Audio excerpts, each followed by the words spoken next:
बोला ना, ताली बजानी है, हमारे प्रधानमंत्री जी हैं, मैंने भी घर पे ताली बजाई थी। वर्तमान सरकार बीजेपी सरकार बेजुबान पार्टी जो हिंदुस्तान की सत्ता पर संसद के अंदर बैठी हुई है, उसने जिस प्रकार से पीछे के गेट से देश के अंदर काला कानून हमारे देश के किसानों के ऊपर, मेरे देश के अन्नदाता के ऊपर थोपा है, क्या जरूरत थी? अंबानी और अडानी को देश चलाना है या इस सरकार को देश को चलाना है जिसने हम सब ने जिसे चुना है कि हमारे देश का जब किसान भूखा रहता है, हमारे देश का जब नौजवान भूखा रहता है, हमारे देश की महिलाओं के साथ गलत होता है तो हम आवाज़ उठाएंगे। और हम जब तक आवाज़ उठाएंगे जब तक इस देश में मेरी माँ, मेरी बहन, इस देश का युवा सुरक्षित अपने आप को महसूस नहीं करेगा। रसोड़े में कौन था? रसोड़े में राहुल था, रसोड़े में ये था, रसोड़े में वो था। ये नौटंकी होती है। ये आप बात करिए युवाओं को नौकरी क्यों नहीं मिल रही, आप बात करिए किसानों को उनकी सही फसलों की दाम क्यों नहीं मिल रही, आप बात करिए कि अगर उनको जो ज़रूरत है, जैसे किसी महिला को सुरक्षा देनी है तो उसको सुरक्षा क्यों नहीं मिल रही। एक कंगना के पीछे देश पागल नहीं हो।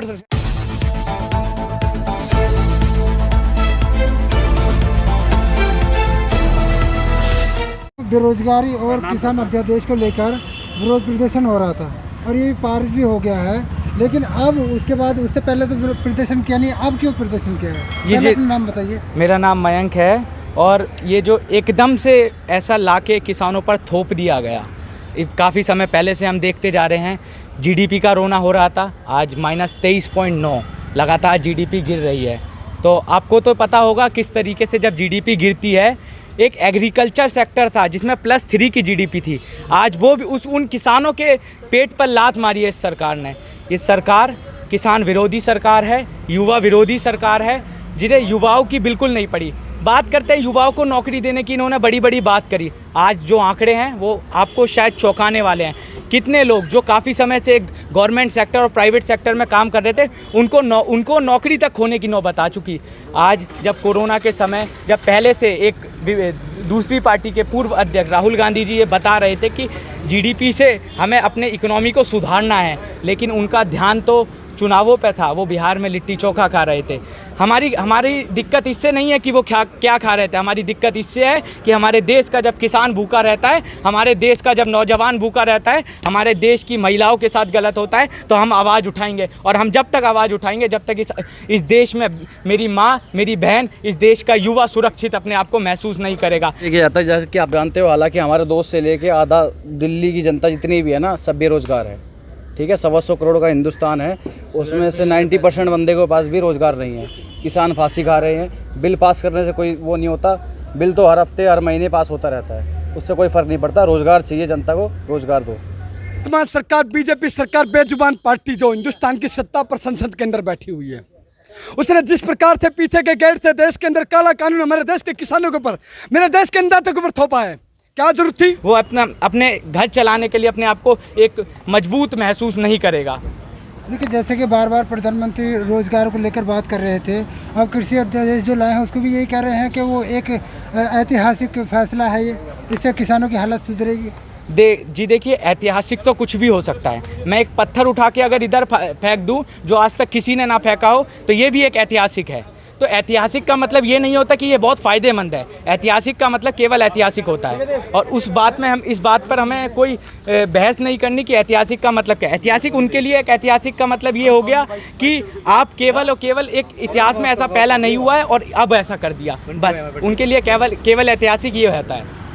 तो हमारी बस इतनी सी मांग है कि जो गिरती हुई जीडीपी है, जैसे क्योंकि जब कोरोना नहीं आया था, ये बहाना देते हैं कि कोरोना के वक्त हमारी जीडीपी गिर गई, पर आपको एक सच्ची असलियत ये भी है कि जब हमारे देश में कोरोना नहीं आया था उस वक्त हमारी जो जीडीपी थी वो लगभग 3.8 के आसपास थी।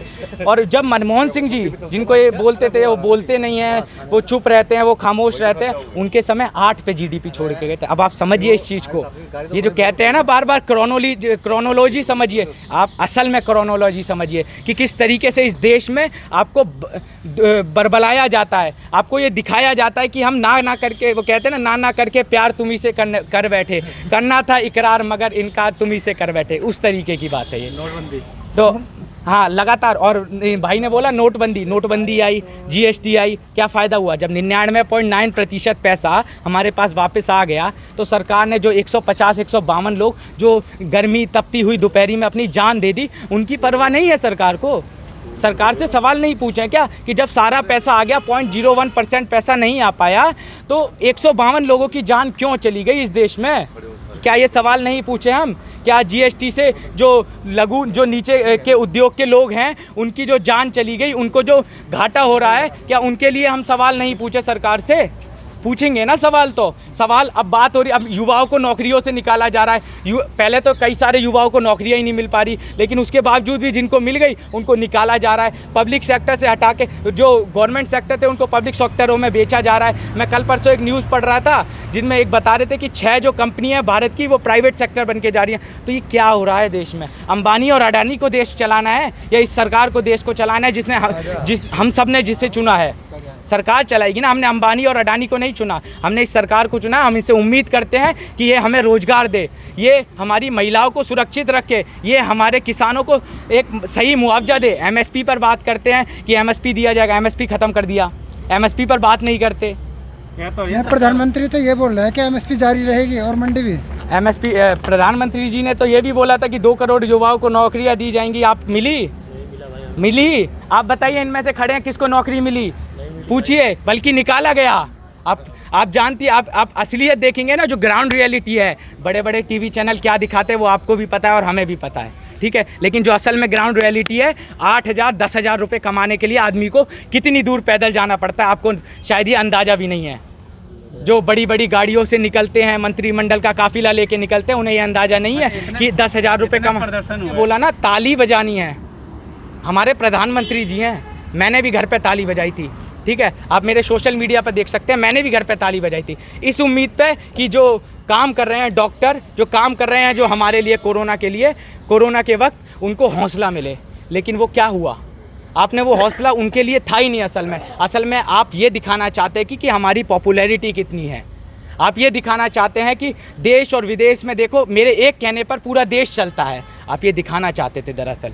आप देश की जनता को ये विश्वास दिलाना चाहते थे कि आज मेरे कहने पर पूरा देश चल रहा है। असल में ऐसा नहीं था। हमने इसलिए ताली बजाई क्योंकि जब मुझे पता है मेरे देश का डॉक्टर अपनी जान जोखिम में डाल के अगर वो आपकी, हमारी और हम सब की जान बचा रहा है तो मेरे लिए वो महत्वपूर्ण है। दरअसल मुझे नहीं पता कि आपकी कमाई होती है या नहीं, लेकिन उनकी कमाई जहाँ से होती है वो नहीं दिखाएंगे। ये बात आप लिख के ले लीजिए, वो नहीं दिखाएंगे क्योंकि उनको जहाँ से पैसा मिलता है वो उनको ये कहता है कि आप ये नहीं दिखाओगे। कल परसों एक शायर था जिनसे मेरी बात हो रही थी, जूम पे मैं लाइव था, जूम पे हमारी कॉन्फ्रेंस हो रही थी। एक शायर ने मुझे बताया कि पहले मैं बीजेपी के लिए कुछ शायरी लिखता था, उसके बाद काफ़ी समय से वो बीजेपी से थोड़ी सी उनसे अनबन हो गई। फिर एक चैनल है उनका, वो उसमें जाते थे। उसके बाद जब उनको वापस उन्होंने कांग्रेस में अपनी मतलब कविता लिखना चालू करी तो जी न्यूज़ वालों ने ये बताया कि आप इस पते पे वो लिखिए, आप ऐसे ऑब्जेक्ट उठाइए जिन पे लिखिए। तो उन्होंने मना किया क्योंकि आदमी को पता लगता है जब पढ़ा लिखा आदमी जब सच्चाई समझता है ना, और सच्चाई के विरुद्ध अगर कोई काम होता है तो उसे दुख होता है। प्रधानमंत्री मोदी अभी हाल ही में वो पुरी से चुनाव हारे थे बड़ी बुरी तरह। याद है? किस को याद है? पुरी से वो सबके घर में खाना खाते थे, पता है? पूरी मतलब वो उन्होंने अपने घर पे खाना तक नहीं खाया था, हैं। और वो जब चुनाव हार गए तो अब वो शायद हो सकता है वो भी नेहरू ने हरवाया हो, मुझे नहीं पता, लेकिन उनमें भी कोई शादी। और ये थोड़े दिन पहले मैं एक न्यूज़ देख रहा था, आदरणीय पवन खेड़ा जी के साथ वो डिबेट में थे। उनका वो रसोड़े में कौन था, रसोड़े में राहुल था, रसोड़े में ये था, रसोड़े में वो था। ये नौटंकी होती है। ये आप बात करिए युवाओं को नौकरी क्यों नहीं मिल रही, आप बात करिए किसानों को उनकी सही फसलों की दाम क्यों नहीं मिल रही, आप बात करिए कि अगर उनको जो ज़रूरत है, जैसे किसी महिला को सुरक्षा देनी है तो उसको सुरक्षा क्यों नहीं मिल रही। एक कंगना के पीछे देश पागल नहीं हो सकता। इस देश में इतने किसान हैं जो ज़मीन पर, सड़क पर मेहनत करते हैं। एक दिन किसानी करके देखिए, रात को 12:30-1 बजे पानी छोड़ने जाना पड़ता है किसानी के लिए, वो दर्द देखिए।